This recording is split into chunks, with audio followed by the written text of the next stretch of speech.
este programa. Historias de gente común, porque todos tenemos una historia. Cuenta con el apoyo de las siguientes empresas rosarinas. Sport 78, Rosarino por Deporte, desde 1972 en la ciudad. La casa de deportes de la región Rosario. Fiat Beta Sociedad Anónima, concesionario oficial Fiat Iveco, 27 de febrero y Necochea. En la región, la casa Fiat es Fiat Beta. Entérate de todas las obras que está haciendo el gobierno provincial. En www.santafe.gov.ar/obras podés ver las obras proyectadas, licitadas, en construcción y terminadas, con fotos actualizadas, ubicación y presupuestos asignados, incluyendo hospitales, centros de salud, escuelas, viviendas, centros cívicos, rutas y accesos, obras en aeropuertos, cultura y espacios públicos, agua, energía, servicios cloacales y protección contra inundaciones. Gobierno de Santa Fe. A ver quién se lleva este ATVC. En este caso, el ganador en la categoría número 5 es Historias de Gente Común. Fuerte el aplauso a los compañeros de Rosario, Santa Fe. Historias de Gente Común, con una excelente conducción y esmerada realización televisiva, el programa bucea en la vida de personas y personajes, retratándolos y poniéndolos frente a la pantalla a consideración de los ciudadanos de Rosario. Es ágil, descontracturado y los entrevistados con sus aportes alcanzan momentos brillantes en Historias de Gente Común, que son los ganadores de la categoría 5 en interés general, y así se acercan impecable al escenario, impecable, qué luquete, de negro y rojo. Ahí está.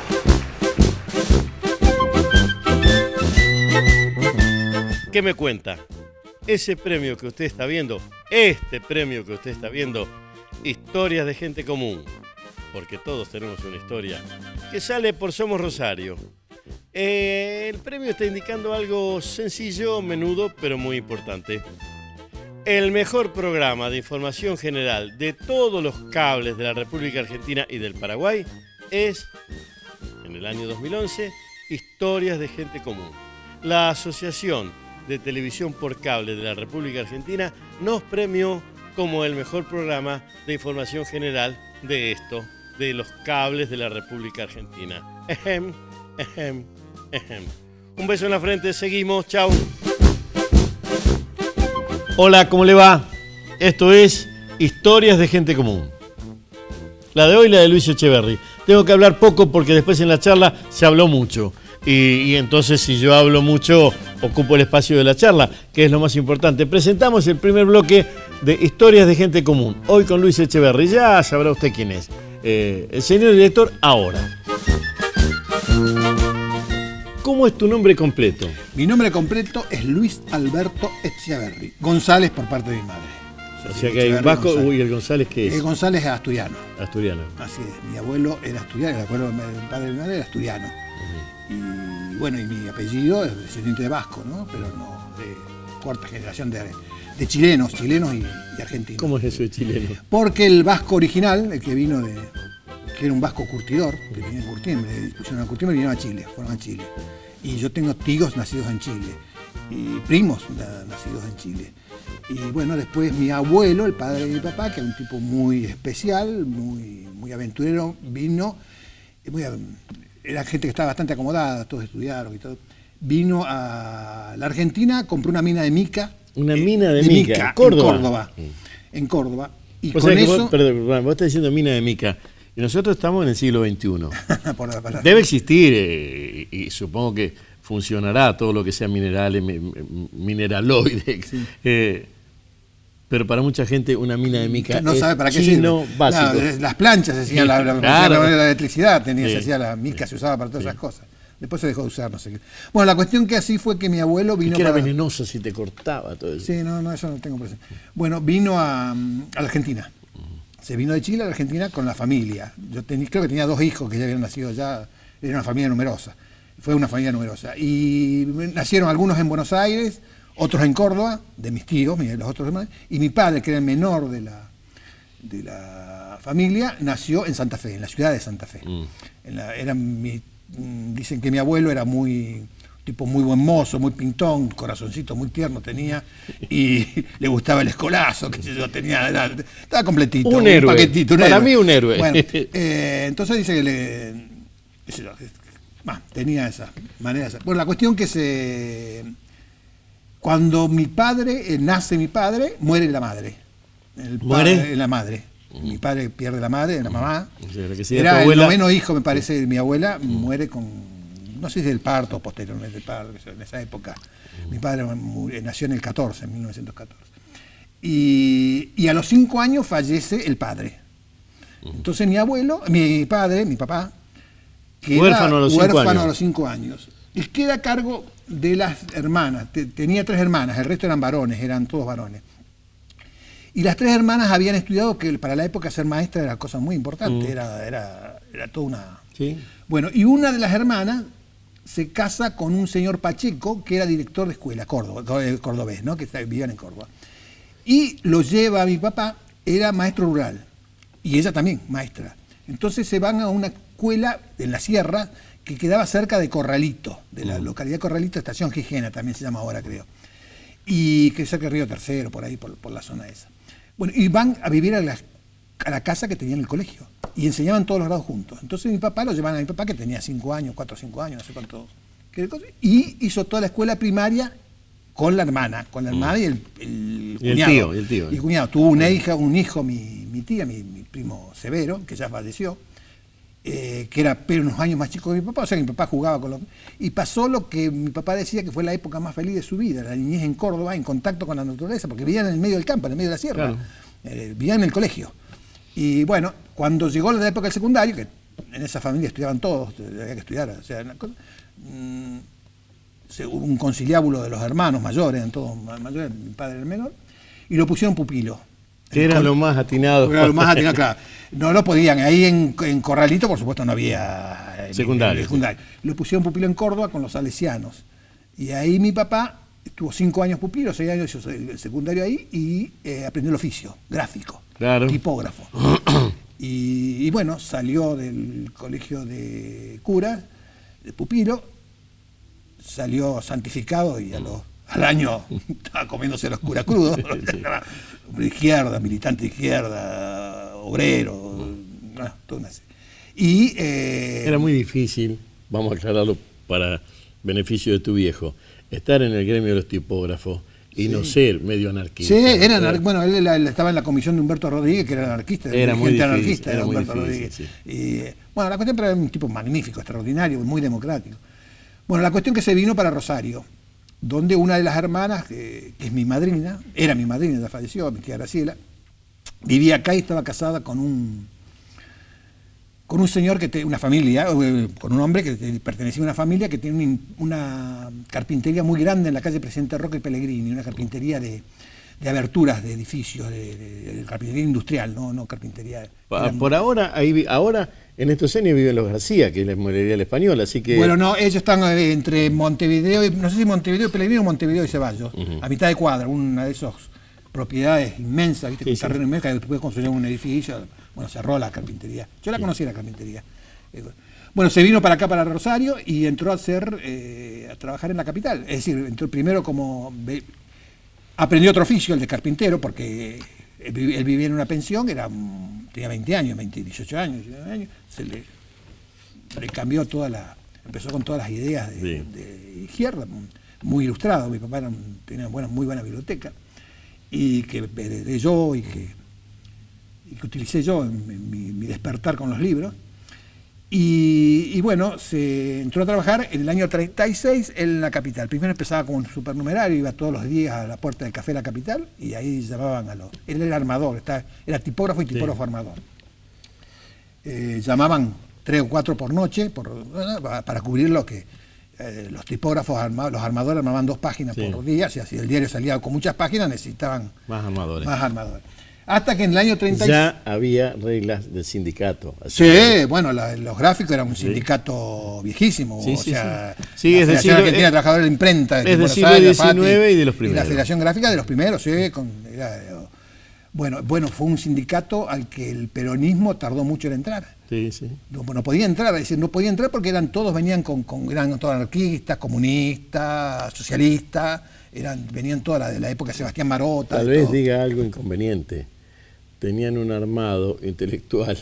Sí. Que era muy difícil de claro, y de después remontar. no fueron uno de los sectores laborales favorecidos por Perón. No. O sea, porque ellos ya estaban sindicalizados pero antes te estamos diciendo que en el 30, antes que llegara al Perón. que armaba dos ramas, Claro, se armó lo suficiente. La fraternidad, los ferroviarios, los maquinistas ferroviarios, los portuarios, creo, los buenos de prensa, los mercantiles, ya venían desde antes, venían de lo que Perón, cuando hizo la gran revolución, la cosa fue sindicalizar a todo el resto de la sociedad que no estaba sindicalizado.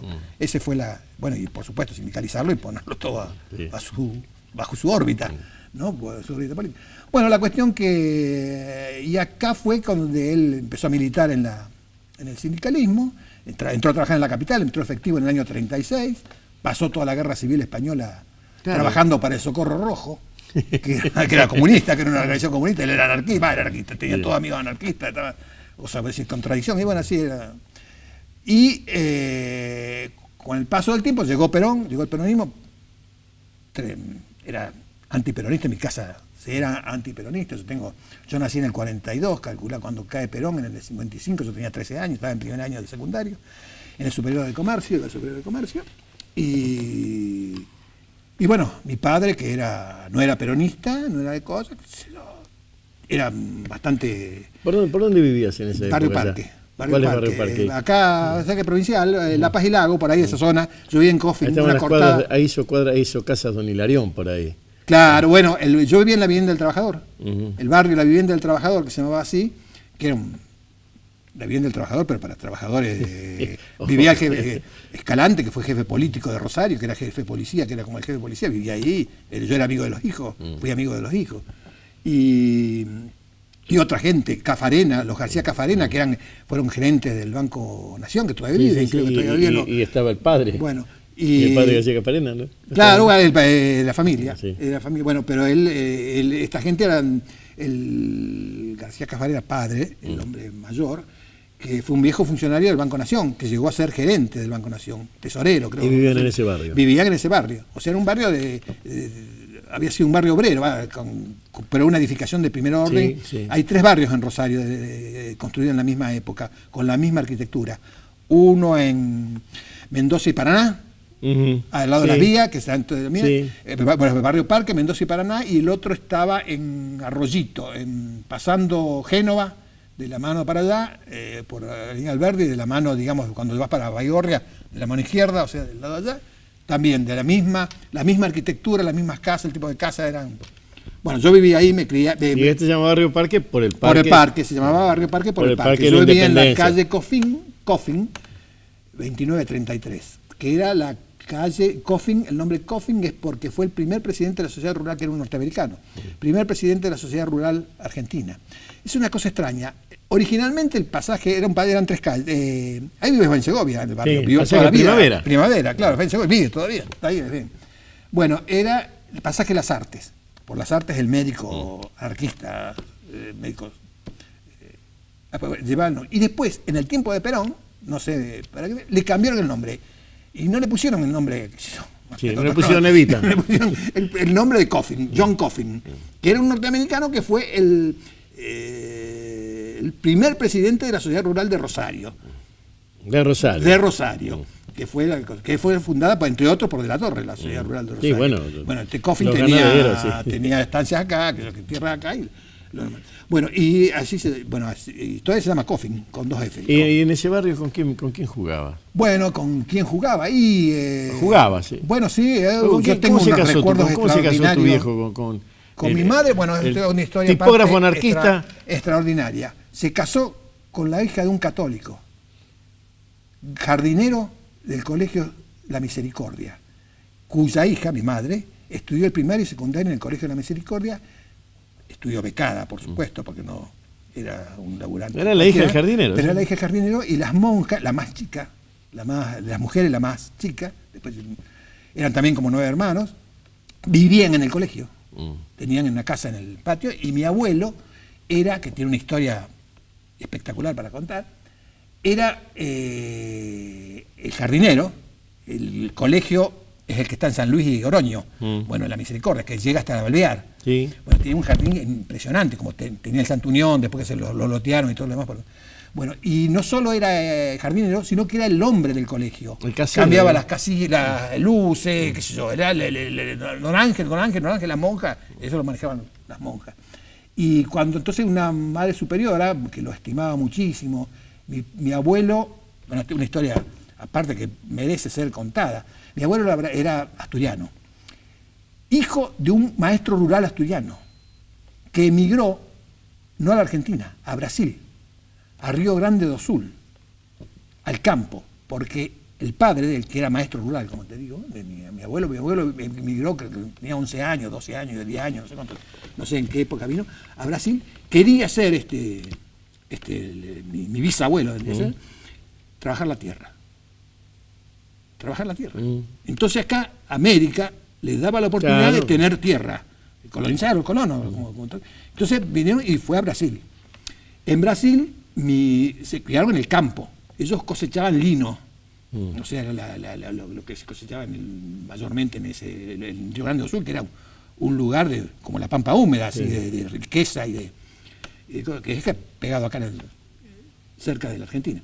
Bueno, cuando... Tenemos un folclore muy parecido sobre eso. Sí, bueno, el río Grandino y toda esa cosa arrastrada. Muy parecida, sí, con los correntinos, con el chamamé, con la chamarrita, con todas las cosas. El río une vasco. Sí, sin duda. Y aparte la idiosincrasia de la gente litoraleña también ahí, o sea, mucha lluvia, mucha... Bueno, subtropical con estación lluviosa. Bueno, y él conoce ahí, se hace muchacho, se hace grande, y vivía en el medio del campo. Conoce a la que sería mi abuela, que era una italiana, mejor dicho, hija de italiano. No sé si ella era No me empecé a contar la historia de los italianos. Bueno, no sé si era... Vamos a terminar con Cristóforo Colombo. Pará. Y se conocen, un noviazgo se veían una vez por mes, porque ella vivía él tenía que ser a caballo, y salía por 2 o 3 días para ir a ver a la novia, la había visto 4 o 5 veces. Entonces, se casan, tiene una hija, está embarazada de otra hija, que después se fue otra hija, ¿no? Está embarazada y se mete en un despelote de tipo político, gremial, de una especie de grito de Alcorta y de cosas con represión de la policía, qué sé yo, aparece un muerto y él, mi abuelo, junto con un tal Paquito que yo conocí, Paquito que era toda una institución en la familia de mi madre, que hablaba de Paquito, parecía Don Corleone, es una cosa... tienen que escapar. Y escapan a caballo. Mi abuelo entró a la Argentina de contrabando a caballo. Cruzó la frontera y después fueron a Buenos Aires con este Paquito. Porque si lo agarraban, lo liquidaban, decían. Bueno, vino acá a la Argentina, nació la segunda hija que no conoció él, se instaló en Buenos Aires, hizo varios oficios, era muy religioso, muy católico, y ahí viene la Misericordia. Y viene, no sé cómo, cae en la Misericordia. Y entonces le dan para vivir en la casa del casero que tenía la Misericordia, que tenía por la calle San Luis y Alvear, la salida, donde está hoy la escuela María Josefa Rosselló. La Rosselló. Ahí estaba en la esquina. Bueno, la manda a llamar, logra que venga la mujer con las 2 hijas. Y tiene acá 7 hijos más, o sea, ¿Entre ellos mi mamá, que es la última de las mujeres. Entonces las monjas... La monja con tu viejo, con mi abuelo. Anarquista. Entonces le dice... Tu abuelo. Que le van a pagar... Católico. Que le van a estudiar, que va a ser que Maruca era mi mamá, estudie. Y la becan, le dan todo, le daban la ropa, el uniforme, todo la cosa. Y mi mamá hizo la escuela primaria y secundaria y conoce a tu viejo el anarquista. Conoce a mi viejo, no sé cómo lo conoció, de qué manera lo conoció. Sí, lo veía pasar. Él vivía en una pensión, cuando venía de Córdoba, era un tipo de mucha pinta, mi papá. Lo veía pasar desde la casa de ella, que tenía unos balcones y tenían un taller de planchado, mis tías planchaban para afuera. Lo veía pasar y bueno, una vez se paró él, que se conversaron un poco, cosas. La nena se encamotó, se cosó y a la miércoles. Mi padre era un tipo muy democrático, muy así, muy muy familiero, muy no pelearse, no, pese a que tenía sus buenas historias políticas, digamos así. Bueno, y bueno, se terminaron casando. Se casaron y bueno, eso, yo nazco en el 42, mi hermana nace en el 43, 40 y pico. Después tuve una hermana más que falleció chiquita, que falleció al poco de nacer. ¿Y el barrio era Barrio Parque? Barrio Parque, no, ahí yo me vine a vivir, vinimos a vivir al barrio hasta los 3 años más o menos mío. Mi padre vivía, era el único sostén de familia. Y si bien en la capital siempre se ganó bien, y los gráficos estaban muy bien, era un gremio que era un oficio valorado y bien pago, y aparte una organización sindical muy cerrada, muy movediza, pero era el único sostén de la familia. Entonces nosotros vivíamos, no teníamos casa, apretadito. Yo recuerdo que en una época vivimos en una pensión en la calle Presidente Roque, Córdoba, entre Córdoba y Rioja. ¿Presidente Roca? Entre Córdoba y Rioja, en una pensión. Yo recuerdo, ¿La de los Millet? No sé, veían 2 señoritas media maduritas, jóvenes, solteras, eran las dueñas. Muy familiar la pensión, así muy cuidaban mucho los detalles, las cosas. Hasta que vinimos a vivir a Barrio Parque, cuando yo tenía unos 3 años más o menos. Y ahí me crié. Segunda parte, hola, ¿cómo le va? Segunda parte de Historias de Gente Común. Porque todos tenemos una historia. En este caso la de Luis Echeverri. Luis Echeverri, habría que confesarlo, es un compañero de laburo. Él y yo somos periodistas. No va a hablar específicamente de periodismo, por allí se mete como corresponde. Pero va a hablar de su infancia, su vida. Escuchando lo que dice Luis Echeverri, entendemos que hay otra ciudad que se nos ha ido, otra forma de entender llegar a este presente del siglo XXI, que él nos refresca, nos hace ver que existía. Luis Echeverri, segunda parte de Historias de Gente Común, señor director, ahora. ¿Cuándo fue la primera vez que viniste al centro? Y que vine, yo empecé a trabajar muy joven. Yo empecé a trabajar, no había cumplido los 14 años y ya entré en la capital. Había que laburar. Sí, había que, no, vos sé que no, mi viejo tenía, como le venía de familia, le había venido de cosas que había que estudiar. Viste que a mi hermana y a mí nos dijo, ustedes estudien. El estudio para mi viejo era el secundario, ¿viste? Ni mi hermana ni a mí se nos ocurrió no terminar el secundario. Bueno, y cuando yo tenía 13 años, 12, 13 años, tenía un íntimo amigo, un amigo de ahí del barrio, que después terminó siendo, se jubiló ya, está docente de arquitectura, Elio Di Bernardo, fue decano, vicedecano de arquitectura, acá toda una larga carrera universitaria, que era un poco más grande que yo, y que el padre era un italiano que era dueño, tenía intereses en una casa TEA, que era una casa que estaba en la calle Córdoba y La Prida, venta de artículos del hogar. Era también, tenía dueño también en parte del Tábano, la casa de fiambres, de ahí la cortada frente al Centro Cultural, lo que es el Centro Cultural, la cortada Barón de Magua. Bueno, y este muchacho, que era yo tenía 13 años, él tendría 16, 17, no sé si ya había empezado la universidad, a estudiar arquitectura, se iba a trabajar a la casa TEA. Y venía y contaba de lo bárbaro que era el trato con la gente, qué sé yo, Trabajaba en esa casa Roberto Llanés, el cantante de bolero, que estaba de novio con una empleada que era la cajera, me parece, de la casa TEA, que era una casa que estaba en la calle Córdoba, entre la Prida, inmenso, un local inmenso que estaba. Bueno, y la venía a buscar Llanés, que era recién empezaba, no sé, no tenía la fama que tuvo después, la venía a buscar que era cordobés Llanés, la venía a buscar a esta mujer, a la novia, y contaba todas esas cosas. Y dije, yo quiero trabajar, yo quería entrar en ese mundo, y aparte por otra razón, en mi casa no había plata para yo era un fanático del cine, siempre me gustó el cine, de chico. Entonces yo iba cuando mi tía Isabel, una tía, la hermana brasileña, la mayor, que murió soltera, pero decía mi tía Isabel con mucho humor, pero no por no haber hecho la diligencia. Soltera, pero no por no haber hecho la diligencia. Mi tía Isabel era extraordinaria, planchadora, todavía planchando. Bueno, era una mujer fuera de serie, aparte, fue una madre para todos los sobrinos, para todos nosotros, toda la familia, siempre estaba donde había que hacer una mano. Bueno. Y ella te llevó al cine. Y eso, entonces ella cobraba y me daba para una entrada para el cine. Y en mi casa, pese a que el cine era muy importante para mi padre, para mi madre, les encantaba el cine. Era una salida el cine. Era una salida, era muy... Una salida. Bueno, no había plata para... Yo quería el cine todavía. Bueno, entonces, una de las cosas que me interesaba era tener mi ingreso económico.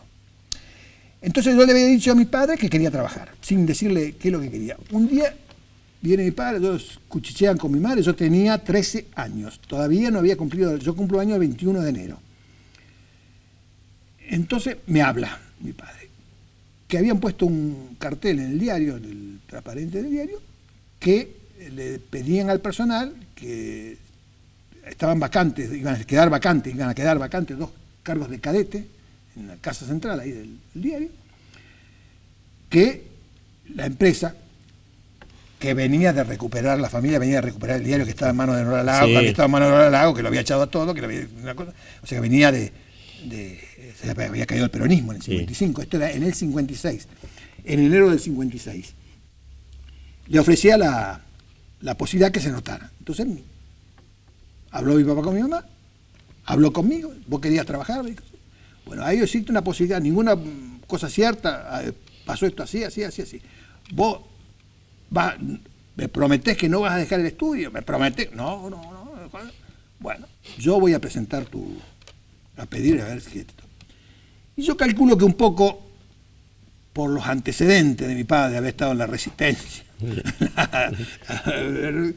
la cuestión que fui uno de los 2 elegidos. Vamos a aclarar, Nora Lagos toma la jefatura del diario y hace una especie de incautación societaria. Claro, se queda con el diario. Ideológicamente toma la decisión. Y societariamente hace una interdicción de las acciones. Y después tiene una pelea familiar. Claro, después cuando te cae el peronismo, ella deja de ser ideológicamente importante y las acciones dejan de ser interdictas. Pero siguió siendo en la suya, un personaje admirable el de Nora Lago. No, estoy diciendo que ideológicamente importante en el diario. Pierde todo el poder, por supuesto. Inclusive hubo toda una investigación, después no pudieron probar nada. O sea, siguió siendo dueña y todo siguió en la normalidad. Era de la familia. Ella jamás me lo dijo a mí, pero tengo entendido que ella argumentaba que si no hubiera sido por ella, el diario hubiera corrido la suerte de la prensa o de algo por el estilo. Bueno, y entraste de cadete. Bueno, y entré el 9 de enero de 1956, 4 meses después de la Revolución Libertadora, de septiembre, 4 meses, cuando todavía tenía 13 años. ¿Cómo era calle Sarmiento en ese momento? Y era para el otro lado. Mano para el río. De sur a norte. Y tenía las vías, tenía el tranvía, pasaba el tranvía y todo el centro estaba los tranvías. El tranvía, el sistema de transporte más extraordinario del mundo. Yo no lo cambio por nada. En el tranvía podías leer. Sí. Yo leía en el tranvía. Yo tenía media hora desde Barrio Parque, 20 minutos, al centro, el tranvía 15, y yo permanentemente leyendo, con un libro, con poesía. Era extraordinario. Cuando Carballo fue un progreso en su momento, pero comete la burrada, digo yo, de sacar los tranvías en el año 62, de terminar con ese sistema de transporte, que ahora ojalá querrían tenerlo, el sistema, porque no es contaminante, por toda una serie porque aparte el tranvía dejó de ser los armatostes que eran, o sea, ahora es otra cosa, la tecnología del tranvía. Bueno, yo quise seguir cuando vinieron los ómnibus, todo leyendo, no podía, vomitaba, me daba ganas de náusea, no podía, porque era imposible en esa batea que se sacude para un lado, para otro, que frenan, que te abren la puerta, es imposible. Tenés que ir con la cabeza pensando en los peces de colores, ¿viste? Para dejar pasar el tiempo, y no se puede abrir, no puede abrir un diario, no pueden mirar los títulos de un diario, porque lo empezás a mirar y al rato está con el estómago que te... Bueno, pero eso es al margen. ¿Y qué hacía de cadete en el diario? Los mandados, tenía uniforme de ordenanza, los cadetes teníamos el uniforme de ordenanza, corbata blanca, camisa blanca, saco y corbata gris. Mi primer pantalón largo fue el uniforme de... Claro, porque era de pantalones cortos. Porque yo usaba pantalones cortos. Y 13 años. Como correspondía. Bueno, y yo entré el 9 de enero del 56 y el 21 de enero del 56 cumplí 14 años. Cuando me lleva mi padre a hablar con don Enrique Carné, que era el zar supremo de todas las Rusias, mandaba más que los Lagos, era un personaje. Bueno, pero era el que manejaba la contaduría. Sí, no, era el gerente, el administrador. Me miró, pantalones cortos, saco de corbata azul que tenía con pantalones cortos. Yo era grandote, era bastante... Voluminoso para un chico. Boludón, así, bastante... Pero... y no sabía. Dijo, bueno, más sí. Te faltan 13 días, me faltaban para cumplirlo. Del 9, sí, al 21, 13 días. O sea que yo entré con 13 años. 13 días después cumplí los 14. Y empecé a trabajar. Me hicieron el informe en una casa que quedaba en la calle Santiago de Mendoza, una gran tienda que no me acuerdo cómo se llamaba, que hacían trajes a medida. La capital le hacía los uniformes a las ordenanzas con traje a medida. ¿El sueldo? El sueldo era espectacular, Bigote. Yo cobraba, era menor de edad, tenía 14, cobraba 600 pesos. ¿Una entrada de cine cuánto costaba? No me acuerdo, pero ahora te digo, te hago otra comparación.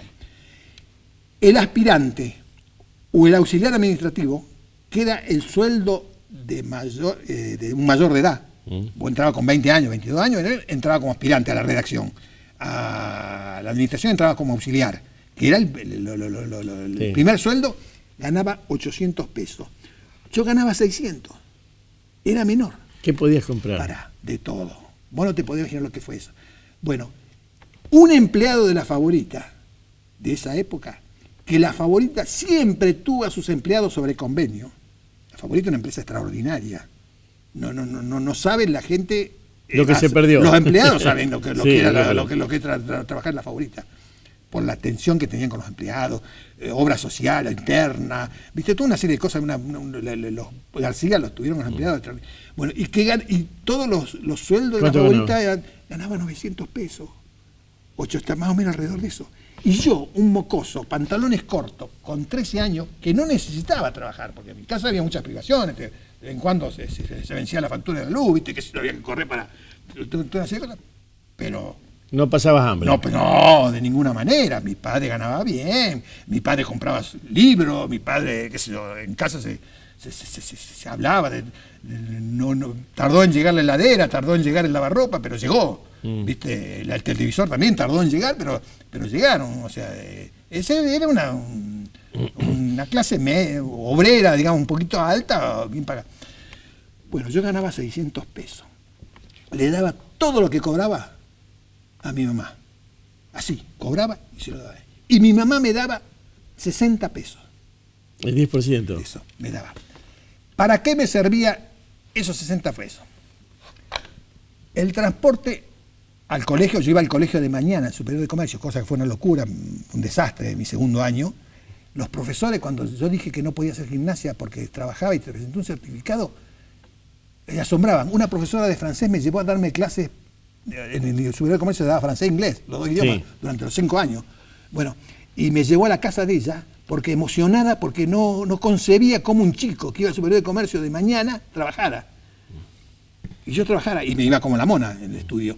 Entonces ella me daba clases particulares, por supuesto sin cobrarme nada, en unos departamentos hermosos, blancos, que estaban en la calle San Lorenzo, metidos adentro, que todavía están. Ahí han construido 2 edificios adelante.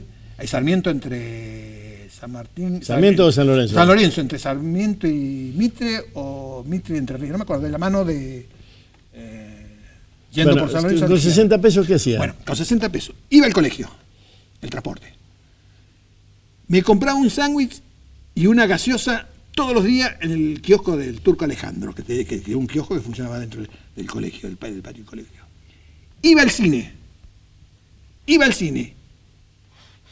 Yo no salía de noche, no me dejaban salir de noche. En mi casa, mi viejo era muy estricto, nos cuidaba mucho, tanto a mi hermana como a mí. La invitaba a mi mamá y a mi hermana a ir al cine los viernes a la noche, porque yo les pagaba la entrada a ellas dos, porque me permitía salir de noche. Claro. Con ellas yo podía ir al cine. Entonces le pagaba a mi hermana, que era un año menor que yo, un año y pico menor que yo, y a mi mamá la entrada. Iba el sábado al cine de vuelta, a la matiné. Y después me iba el domingo. Y a veces, por ejemplo, iba al cine Radar, salía del cine Radar ahí Córdoba, entre Sarmiento y Mitre, y enfrente estaba el Córdoba, el cine Córdoba, donde es la galería favorita ahora. Bueno, y me cruzaba enfrente al cine a ver la otra película. Todo eso lo hacía con esos 60 pesos. Toda la semana. Hola, tercero y último. El tercer bloque de historias de gente común. En este caso, Luis Echeverri. Luis Echeverri, para muchos de nosotros es el vasco o el vasquito, porque siempre hay algún vasco cerca. Pero en este caso un sensacional y súper periodista de la ciudad, de la región, afincado en el diario La Capital. Lo confiesa finalmente que su alma está en el diario La Capital. Este es el tercer bloque, historias de gente común, porque todos tenemos una historia. Señor director, ahora. ¿Fumabas? No, porque yo había sido asmático, entonces tenía prohibido. Empecé a fumar a los 32 años. No te pregunto, la pregunta que te hago es sobre el tema. Sí, por gasto. No, la pregunta es, hay dos cosas que van con, tres que van con el pantalón largo. La llave y fumar y la iniciación sexual. No fumaba. No fumaba. Lo demás todo sí. Sí, la iniciación sexual fue bastante larga, no fue tan inmediata. Tan glamorosa y rápida como todo el mundo. ¿Y la llave? No, sí, la llave sí. La llave sí, bueno, ojo, te digo, para que yo empezara a salir libremente de noche, tuvieron que pasar como 2 o 3 años más. No, está bien, la llave de la casa para volver. Sí, para volver. Bueno, y yo estaba en mi función era hacer los mandados, ir al correo, 2 veces en la tarde se iba al correo a la 1, 2, no me acuerdo qué era, y otra vez a las 5 o 6 de la tarde. Ir a buscar los diarios, que había un sistema de canje, de la capital tenía canje con Tribuna, Crónica, con los diarios de Rosario, que existía el diario Rosario de la cadena Lea todavía. Bueno, con esos diarios, repartirlos dentro del diario, hacer los mandados, los que me indicaban la gente, y estar en la portería del diario, porque yo tenía el uniforme, el escudito de la capital, una cosita toda. ¿No eras de los que escribía? En una época intenté hacer una cosa y cometí un error ortográfico, no me acuerdo de qué cosa, y me sacaron un pequeño almanaque. Estamos hablando de la pizarra en la calle. Sí, señor. Con las noticias, ¿no? Bueno, y cuando había en el año 57, junio, julio, de 1 año y medio llevaba yo como me dice un señor Victorio Russo, el padre era María Russo, la poeta, el padre, que era jefe de la oficina de personal, que la oficina de personal era una oficina muy importante, la más importante en contaduría y personal. Una cantidad para que entienda el periodismo, lo más importante era contaduría y personal. Bueno, me dice yo era muy formal. Entonces aparte mi mamá me tenía impecable. Era un vasquito armadito, sí. Era aparte, buen día señora Costa. Permiso señor Russo. Señor Russo. Permiso señor Militano, que era el contador, que era un hombre. Bueno, ni a Carné ni hablemos, que el Carné era. Permiso señor Carné, ¿viste? Una cosa. Permiso señor Lago, todo. Era una monadita, una pinturita, ¿viste? Así todo. Aparte, como te digo, me tenían los cuellos impecables, la corbata impecable, todo. Bueno, era una monada, calculo yo digo así, que me cargo yo mismo, ¿no? Tomen no como una cargada, no como una. Que me ofrecen pasar a la oficina de personal. ¿Qué más quería yo? Me sacaba el uniforme, que era. Puedes imaginar, yo tenía 14 años, 15 años, estaba con todas las naifas, qué sé yo, iba a los bailes, quería los bailes, no podía porque era menor, porque era toda una. Estaba con todas las hormonas, ¿viste? Todas las cosas revueltas. ¿Y tu viejo qué decía? Nada, mi viejo estaba ahí, él trabajó, mi viejo trabajó, murió en la capital, mi viejo murió a los 54 años, todavía en actividad en la capital. Tuvo un derrame cerebral y murió en tipógrafo. Tipógrafo, sí. Yo trabajé con mi viejo de periodista. Cuando pasé a la redacción, armaba de noche con él, me tocó muchas veces armar. Y bueno, me ofrecen pasar a la oficina de personal. Y dije que sí, ¿qué más quería? Pero de entrada. Y me llevan a trabajar, ahí trabajo con las órdenes primero de Victorio Russo, que después fue jefe de personal, que vendría a ser como un gerente de recursos humanos hoy en día, y de José de Lobú, un tipo por el que guardo un gran cariño, todavía vive, don José. De Lobú es un apellido de fútbol también. Claro, de fútbol, claro, el hermano. El hermano que fue compañero de trabajo también trabajó en el diario, trabajó en Rotativa de la capital. ¿Qué era? ¿De Ñuble era? No, de Central Córdoba. Fue de Central Córdoba, cuando Central Córdoba jugó un año solo en primera división. Sí. Que fue por ese año, sí, por el 57, 58, sí. Que el otro día le hicieron una nota en la capital porque le hizo el gol a Boca, cuando jugó por Central Córdoba ahora con Boca, que no pudo hacer ningún gol central, que es Central Córdoba. El gol que hizo en aquella oportunidad que jugaron, lo hizo de Lobú, que era de Lobú, le decía, pero era de Lobú, sin acento. Bueno, y que fue también mi jefe. Y ahí estuve en la oficina de personal, por supuesto, con 15 años. ¿Y el periodismo cómo entra? No, el periodismo, se me despierta el bichito del periodismo grande. A mí el servicio militar me marcó. Fue un quiebre en mi vida, pero un quiebre positivo. Escribí un artículo años después, y fui insultado por por todo el mundo. Sí. Porque escribía a favor, cuando Menem sacó el servicio militar, Sí. escribía un artículo a favor del servicio militar. Si algunos se olvidan que el que sacó el servicio militar fue Menem y el que le quitó el presupuesto al ejército fue Menem. Bueno, y que fue por lo del soldado Carrasco. Sí, sí, sí. Crimen del soldado Carrasco. Bueno, Por ahí terminó la claro, conscripción. por eso la terminó la leva. conscripción. Pero venía sacándoles el presupuesto. Ah, sí, más vale. Sí, Al no tener presupuesto no tenés ni para porotos. Peor, con Menem la pasó peor que con Alfonsín, que la fuerza la pasaron. sí, O sea, lejos. Alfonsín bueno, y yo era empleado administrativo, estaba haciendo la carrera administrativa, había tenido un ascenso dentro de la carrera, era de auxiliar segundo, auxiliar primero, segundo jefe de sección, bueno, después venía gerente, venían los demás cargos que... Bueno, y yo ya era auxiliar segundo, Ahora, en la carrera sí. administrativa, para que te cuento. Me toca el servicio militar. Yo soy de la clase 42, me tocó hacerlo en el 63. Tenía con 21 años, en marzo del 63. Ingreso al servicio militar, tengo mi último ataque de asma en el servicio militar, que no di parte, porque yo tenía un tío, hermano de mi madre, menor que mi mamá. Mi mamá era la menor de las mujeres. Después vino un hermano más chico, que había hecho el servicio militar. Mi padre no hizo el servicio militar, en mi familia casi nadie hizo, mi hijo no hicieron ninguno servicio militar, de los que le tocó, de los que fueron a sorteo. Que había hecho el servicio militar en el 11 de Infantería. Y a mí me encantaba, cuando yo era chico, él vivía con nosotros, era el soltero, se casó muy grande. Otra historia para contarlo, una historia de amor bellísima. Volvé. Bellísima. Bueno, no te la cuento porque se hace muy largo, pero es una... si te la cuento, pero es hermosa la historia de mi tío con mi tía. Es el amor y la lucha contra la incomprensión familiar extraordinaria. Se casaron 14 años de novio, tuvieron porque no dejaban casar. ¿Y por qué no dejaban casar? Porque mi tío era deportista. ¿Cómo? Porque iba a las carreras de caballo. Eso no es deportista. Y mi tío decía con mucho humor, decía, y a mí no sé. No me quiere. Era esta chica, esta mujer, mi tía, mi adorable tía, era hija de un árabe. Un árabe. Bueno, sí, pero los árabes en ese sentido, los turcos sé que salen. Son los que salen timberos, pero los que no. Pero a él le habían dicho que el que le andaba arrastrando el ala o el que estaba saliendo con la hija era deportista. Bueno, la colima te cambió la vida. Bueno, la colima me cambió la vida porque no sabía qué hacer con mi vida.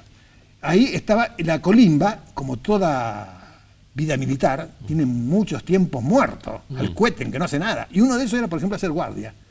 Que hacíamos guardia de noche, en frío, con la cosa, y yo estaba con el fusil ahí en el hombro, en el fondo.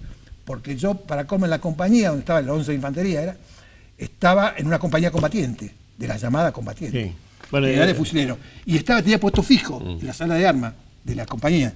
Entonces los que teníamos puesto fijo en la compañía, no hacíamos guardia de día. O sea que vos estás contando estas cosas. Yo sé lo que estás contando, porque soy levemente más adulto, mayor que vos. Y me pasa lo mismo que con la mica. Estás contando chino básico. Bueno, la cuestión es que estando ahí, digo, yo no sabía qué hacer con mi vida. Yo era lector, iba a las conferencias. Yo, por ejemplo, fui a una conferencia de Alfredo Palacios a escucharlo. Un frío que mataba a Alfredo Palacios, que estaba viejito, en el año 63. Yo estaba en el servicio militar, me puse de civil, me vestí de civil. Nosotros teníamos que vestir, nos decían que teníamos que seguir vistiendo de uniforme. Yo me vestía de civil. Me fui con mi novia de entonces, que fue mi mujer, que después falleció, la madre de Ariel y de mis dos hijos mayores, a escucharlo a Palacios, que hacía tanto frío que en el Centro de Estudiantes de Ciencia Económica, que había la cancha de básquet donde ahora está el edificio de la Escuela de Estadística, ahí en la esquina, hablaba, el pobre Palacio lo tenían hablando desde adentro del local del Centro de Estudiantes, que era una piecita, con un micrófono, y todos nosotros lo que escuchaba afuera. Y yo, ¿qué es lo que pasaba? Estaba pasado de sueño, porque yo no dormía, no me gustaba dormir en el cuartel, porque era imposible dormir en el cuartel, porque venían los muchachos cordobeses, los que vivían en el cuartel, te despertaba una cosa. Entonces yo prefería dormir 1 hora, 2 horas en mi casa, y tenía una motoneta, cosa que me daba la facilidad de... ¿Cuánto costó la motoneta? No me acuerdo. ¿La compraste en cuota? Sí, la compré en cuota. Es decir, no era menor de edad. Las cuotas, el crédito me lo sacó un Héctor Alfredo, un compañero de trabajo, con otro compañero, no me acuerdo más, porque yo era menor. Y yo pagué las cuotas, por supuesto, pagué las cuotas, con una siambreta. Era una siambreta de la estándar. 125. La usé 8 años, 10 años, era como un caballo. Era como el gaucho con el caballo, viste, toda la vida con la siambreta. Y con mi novia, que yo me puse de novio muy joven, con 18 años tenía yo, 16 años. Bueno, fuiste a Alfredo Palacio. Bueno, te digo pero entonces me decís que te cambió la vida de servicio militar, pero fuiste a ver Alfredo bueno, Palacio. Sí, bueno, te algo quiero decir con en la eso, cabeza. por supuesto, te digo con eso que yo políticamente ya estaba trabajando, o sea, ya había empezado a militar, ya estaba en el Partido de Muerte Progresista. Yo empecé en el Partido de Muerte Progresista a los 18 años. ¿Y quién te llevó ahí? Nada, Sí, solo. Si tu viejo era anarquista, solo, no tenía nada que ver. no. En la casa de mi papá estaban las obras completas de la torre. En una edición anterior, a la que después me regaló mi novia, mi primera mujer, que incluía la excelente biografía de Raúl Larra. No. Y yo, con la edición anterior de mi viejo, que no estaba, que no traía, que Raúl Larra era un intelectual, historiador intelectual del PC, o sea, que no traía la biografía esa, que es excelente de la torre, yo había leído la polémica con Franceschi, de la que en mi casa se hablaba mucho. En mi casa se hablaba mucho de política. Yo tengo la imagen, por ejemplo, mi padre, las muchas cosas que le reprochaba al peronismo, entre las muchas cosas, era que el peronismo decía que con el peronismo se había terminado la lucha de clases. Entonces había que elegían la reina de la belleza, de los trabajadores. Decía, mi viejo se enfermaba. Decía, ¿cómo el 1 de mayo, que el Día Internacional, aparte cuando decían el Día Internacional, el Día del Trabajo, sí. Mi viejo se le ponían los pelos de para arriba. Es el Día Internacional de los Trabajadores y una jornada de duelo, los mártires de Chicago, hay que salir a protestar, así era una cosa. Sí. Bueno, y yo tengo la imagen, mi papá era un obrero, pero iba a trabajar todos los días con saco y corbata. Una cosa increíble. No él solo, todos los gráficos, los viejos gráficos eran todos. Se ponía saco y corbata y llegaba. Era muy amigo de café, andar en café. Entraba a trabajar, se sacaba el saco, lo ponía en su armario, se ponía el delantal color gris ese que usaban los tipógrafos. Los tipógrafos largos, ponía las herramientas que eran la huasca y una pincita y unas cosas más en el bolsillo, los cigarrillos, fumaba como un loco, y trabajaba. Terminaba de trabajar, se lavaba las manos y así se volvía a poner el saco, se iba al café a jugar a la general o a jugar al coso del café hasta esperar la salida del diario, ¿no? Claro. que era unas horas, un tiempo después. Bueno, no sé por qué te estaba contando. No importa. Sí, estamos hablando de Alfredo Palacio. Bueno, del servicio militar. ¿Por qué me hago el clic? Entonces ahí digo, ¿qué hago de mi vida? Entonces yo tenía un berretín, que era viajar. Sin embargo, estaba mentalizado en viajar, pero no tenía cojones, dirían los españoles, como para viajar por mi cuenta. ¿Viste? Para hacer viaje. Nunca lo hice, nunca lo había hecho en esa época. No tenía decir, bueno, me voy de mi casa, que se me voy a Buenos Aires. Buenos Aires me fascinó siempre la ciudad de Buenos Aires. Bueno, entonces, ¿qué hacer? Entonces mandé a pedir los papeles para ingresar en la Escuela Nacional de Náutica, que es de la Marina Mercante. Entonces me mandaron los papeles. Cuando recibo los papeles, me llevo una bronca tremenda, pero de esa de padre, porque de haberme metido en la Escuela Nacional a estudiar en la Escuela Nacional de la Marina Mercante, para oficial de la Marina Mercante, me hubiera salvado el servicio militar. Porque una cosa técnica te lo daban como cumplido. Me quería morir, estaba haciendo el servicio militar. Entonces, bueno, como te dije, leía, iba al cine, andaba en política, o sea, tenía mucha actividad intelectual. Pero hiciste la Colima en Rosario, entonces. Sí, en Rosario, sí. ¿Qué amigos? Mis grandes amigos fueron todos los amigos de la niñez. Hasta Hugo Diz. Hugo Diz, no, con Melena, le decíamos Melena. Hugo Diz vivía a 3-4 cuadras, la familia de Hugo Diz tenía estudio. Los Merli. Sí, no me acuerdo. Atilio Merli.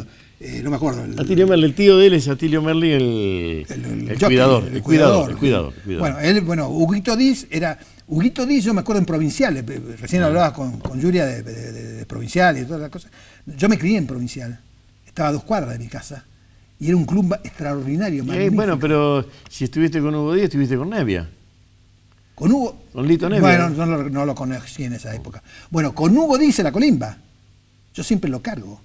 Yo hice la Colimba, yo era soldado, me andaba arrastrando. Él era proyectorista de cine. Claro, de cine, sí. De cine. Entró como proyectorista. En la perra vida hizo orden encerrado. Se la pasaba todo el día encerrado ahí en la banda, donde estaba la banda. ¿Por qué te definió la vida? No, entonces, una de esas, y después dije, ¿qué hago?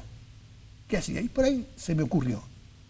Y dije, bueno, yo trabajo en un diario, ya estoy trabajando. Periodista es un lindo oficio, tiene calle, es atractivo. Entonces dije, cuando salga del servicio militar, me voy a ser periodista. Entonces, ¿qué es lo que pasaba? Yo escribía y creía que sabía escribir. Porque ¿qué es lo que pasaba? Yo iba a verlo a Gary y a Gardelli, que Gardelli era jefe de suplemento literario en la capital, Gary trabajaba con él, y Gary, o Gardelli, o el que fuera, Raúl Gardelli y Gary Vilortiz. Me daban libros. Entonces yo iba al libro, lo leía y lo comentaba. Tengo publicado 8 comentarios en mi época administrativa. Yo era empleado administrativo, pero que a mí me lo publicaban con la firma. La Capital en esa época hacía los comentarios del libro, que lo hacían La Nación también, uno detrás de otro encolumnado. Ponían la tapa del libro, el cliché de la tapa del libro y venía el comentario. Entonces a mí y a otros más, pero no a todo el mundo, las iniciales o la firma.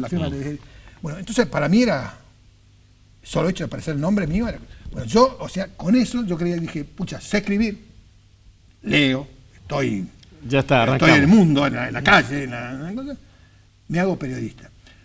Salgo de la sección militar, me reintegro a la oficina de personal, o sea, a la parte administrativa del diario. Yo tenía sin terminar el colegio secundario, porque había ido a la noche, rendido como libre. No le habías cumplido a tu viejo.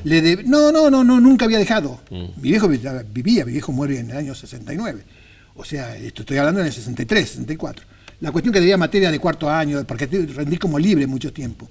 Te debía materia de tercero, de cuarto, de quinto, y todo sexto. Una cosa en la noche, en el superior de comercio, eran 6 años.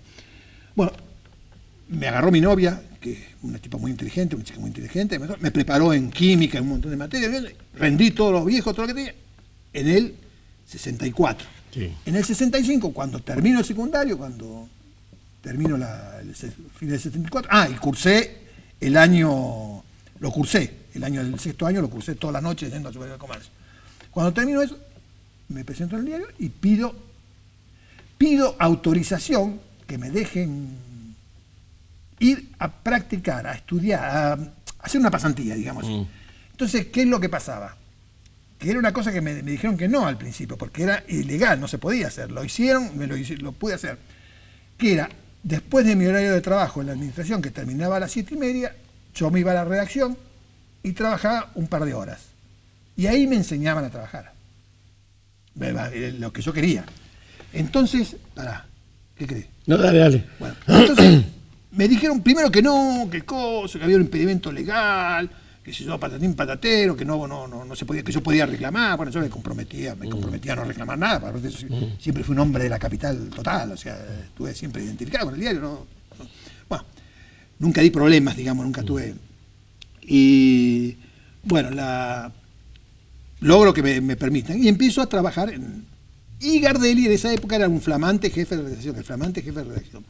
Y entro a trabajar en Información General, que era donde se fogueaba la sección más grande que el diario, donde se hacía verdadero periodismo de calle, por supuesto, empecé haciendo pidiendo el tiempo al servicio meteorológico, a la altura de los ríos, era otro radio quería hacer la altura de los ríos, me la daban para hacer a mí, que era muy importante la altura de los ríos, importante para la navegación deportiva, ¿viste? Bueno, y toda una serie de cosas, y aprendí, y empecé los palotes. Entonces yo creí que sabía escribir porque había hecho esos 8 comentarios, 7, 8 comentarios, me acuerdo del libro. Me acuerdo de un libro que comenté de José Chudnovsky. Después comenté un libro de Eugen Rengis, el filósofo espiritualista que tiene varios libros sobre sexo. Me mandó una carta hermosa y como un estúpido no le contesté había hecho todo y varios comentarios más. Un libro de José Chudnovsky sobre Brasil, donde Chudnovsky había pasado, que era un médico, que había pasado la infancia en Brasil, le contaba. Bueno, y escribí, ¿qué diablo? Cuando empecé a trabajar en el oficio, no sabía un pito. Bueno, no sabía nada, tuve que empezar todo de nuevo. Para acá, porque este puede ser un hermoso cierre, porque llevamos 1 hora charlando. 1 hora, mirá todo. Tenés 30 segundos para definirme qué fue o qué es para vos desde entonces el periodismo. Bueno, el periodismo es un oficio hermoso. es un oficio. No creo que no es una profesión, es un oficio, cualquiera lo puede aprender, cualquiera tiene derecho a aprender, cualquiera tiene derecho a escribir. Eso, todo esto que quieren poner, el colegio de periodistas y todas esas cosas, me parece una parte que es ilegal, la Constitución no dice eso.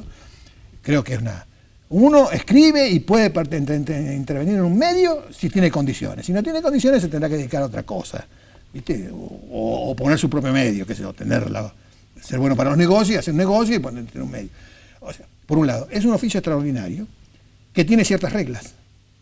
Yo soy muy crítico de este gobierno, de esta etapa argentina, pero ni por lo más se me ocurriría ir a trabajar a 678 o ir a trabajar a Página 12, que ahora es súper oficialista, ¿no? O sea, no lo haría directamente. Sí me gustaría trabajar, bueno, en La Nación, ahí sería... o sea, sé de las limitaciones que tiene el oficio, a las cosas a las que hay que atenerse. Son reglas de juego que las conocen todo el mundo. A mí no me aceptarían que yo fuera a escribir un brulote o algo criticando la actual etapa, no me aceptarían ni en Página ni en ninguno de los medios oficialistas. Y esas son reglas de juego que existen ahora y existieron antes y existieron siempre. El asunto es saber manejarlas. El asunto es saber no cometer nada impropio porque te lo impongan, porque te lo digan por hacerlo. ¿Viste? Por cosas. Y listo. Entonces yo creo, como estoy de acuerdo con el coronel Cesio, aclaremos que el coronel Cesio es uno de los coroneles que quedó afuera del proceso, por oponerse Cesio, el otro es Perlinger y todo lo demás, que se negaron a participar de la cosa. Y lo hicieron y no les pasó nada. O sea, que tenían posibilidad los que participaron en toda esta cosa tremenda que fue toda la represión, que había que hacerla, es decir, había que de algún momento, de alguna manera había que reprimir, porque yo no creo que Firmenich, compañía, todo eran nene de santito bajado del altar y que venían a cosas. No estoy de acuerdo con eso. Es más, creo que hasta que no se considere desde el punto de vista de la memoria la historia completa, este país no tiene solución. Este país va a seguir navegando a los bandazos, va a seguir yendo por un lado para otro, por más que aten moños, ¿viste? Por más que no cualquiera puede entrar en los archivos, en algunos archivos que pueden consultar los historiadores. Volver a la definición de periodismo. Con todas esas limitaciones, el periodismo es fantástico, es extraordinario. ¿Y sabe por qué? Entre otras razones, por una cuestión, por la gente que conoce. Yo, hijo de un obrero, jamás podría haber conocido la gente que conocí gracias al periodismo. Hasta aquí llegamos. Tercero, pasó el cierre, historias de gente común. En este caso, la de Luis Echeverri. En la próxima semana, parecido y diferente. Otra historia de gente común. Porque todos tenemos una historia. Hasta la próxima entonces. Gracias. Este programa, Historias de Gente Común, porque todos tenemos una historia, cuenta con el apoyo de las siguientes empresas rosarinas. Sport 78, Rosarino por deporte. Desde 1972 en la ciudad, la casa de deportes de la región Rosario. Fiat Beta Sociedad Anónima, concesionario oficial Fiat Iveco, 27 de febrero y Necochea. En la región, la casa Fiat es Fiat Beta.